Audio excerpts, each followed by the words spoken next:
Federal law allows for the reproduction, distribution of copyrighted motion picture and videos without authorization of the copyright holder under a condition which is known as fair use. Fair use is allowed for the purposes of criticism, news reporting, teaching, and parody, and does not infringe upon copyright under U.S.C. 17 Section 107.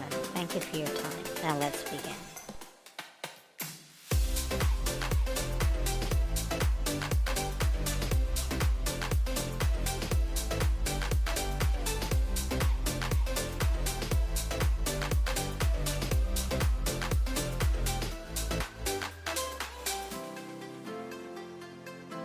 Hi, my name is Commander401 and welcome to my channel. This is my first video. I hope it will be one of many. If you like my content, please like and subscribe. Today we're going to be examining the claims of a flat earther by the name of MultiT0mt0m, or should I say MultiT0mt0m. He is the embodiment, the incarnation of the Dunning-Kruger effect. Either that or he is willfully dishonest. And he's going to tell us what he thinks causes the phases of the moon, and then I'm going to rip him a new one and then tell him exactly what causes the phases of the moon, and we're gonna have fun. Okay, let's go. Take it away, MultiT0mt0m. Look at this cartoon image of a lunar phase, and they're trying to tell us that this is what happens during one whole month. I've said earlier that the moon does not reflect sunlight. So how does the moon phases work? It is simply the charging and discharging of the moon's energy. Waxing is when the moon charges itself, and waning is when it discharges its energy. This process is a 30-day cycle, 50 days for charging or waxing, and another 15 days for waning or discharging. All the ancient cultures used the moon as a calendar, and believe it or not, they knew more about our world than we do in the 21st century. So MultiT0mt0m, you don't think cartoons can depict reality. I've created a cartoon style animation that is going to explain visually how the lunar cycle works. Before that though, I wanted to address some things you said. MultiT0mt0m, do not project your ignorance onto the rest of us. The ancients knew more about our world than you do, MultiT0mt0m. In addition to that, we know at least the ancient Greeks knew the earth was round over 2,000 years ago. So the ancient Greeks do know more about the world, or did know more about the world than you do, MultiT0mt0m. But do not project your ignorance onto the rest of us. Now to my animation. The moon orbits the earth.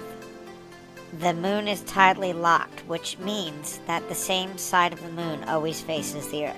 The sun illuminates one side of the moon and one side of the earth, and the other side is left in darkness. But since the moon orbits the earth and the earth rotates, the same area is not always illuminated at the same time. And the way the shadows are cast is responsible for the phases of the moon.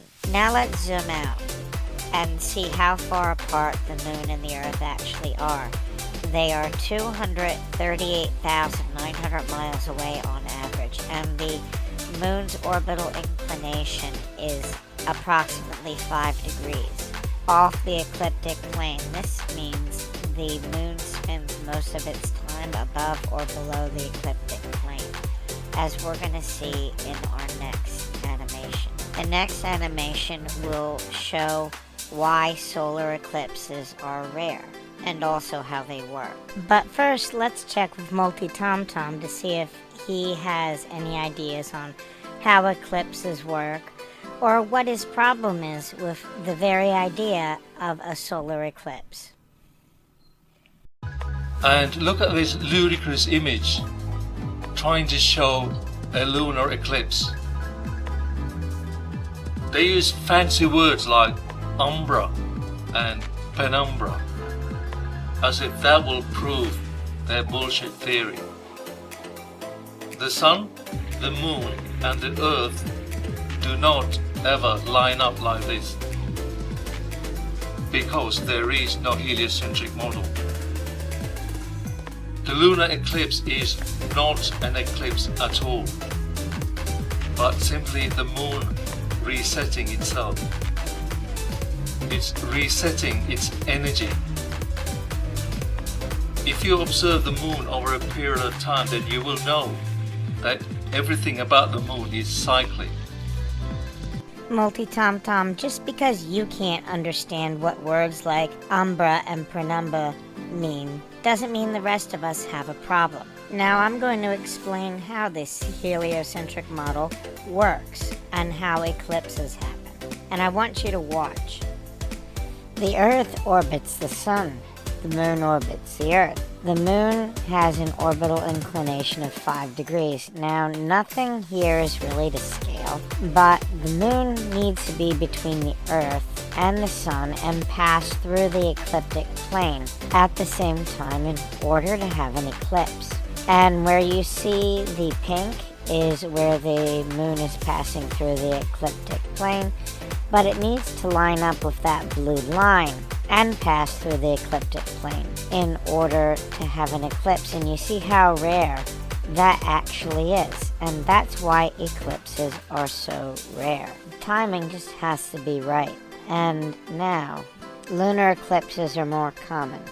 Now let's address the flat Earth. I have a few questions about the most popular flat Earth models that I know you can't answer. Alright, just a few questions.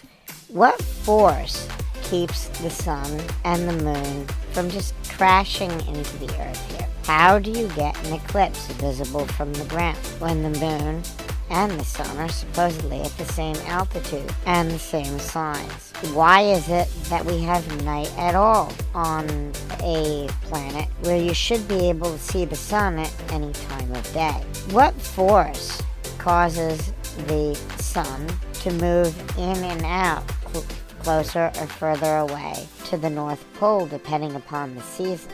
What force keeps it tethered to orbit around the North Pole at all? These are the questions that no flat earther has successfully answered. In reality, the sun rises due east at the equinox. That wouldn't happen on a flat earth. How do you explain that?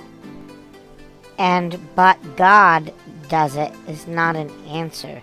There are far wiser theists than you who have acknowledged that mathematics is the alphabet, that God has written the universe. That's a quote from Galileo Galilei.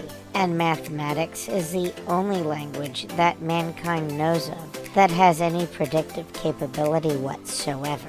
And it transcends race, culture, location, and language. 2 + 2 means the same thing in Chinese or English. So show a mathematical flat earth model that works. Newtonian physics, Kepler's laws, relativity explain perfectly how a heliocentric model works. MultiT0mt0m, please show me a mathematical model that describes how the flat earth model should work, that answers all the questions I have previously asked. Well, anyway, I think I'm done here. If you liked my show, please like and subscribe, and hopefully we'll be back with another video shortly. And thank you for your time. It was a pleasure doing this, although it was a lot of work, and I hope you enjoyed it. Bye.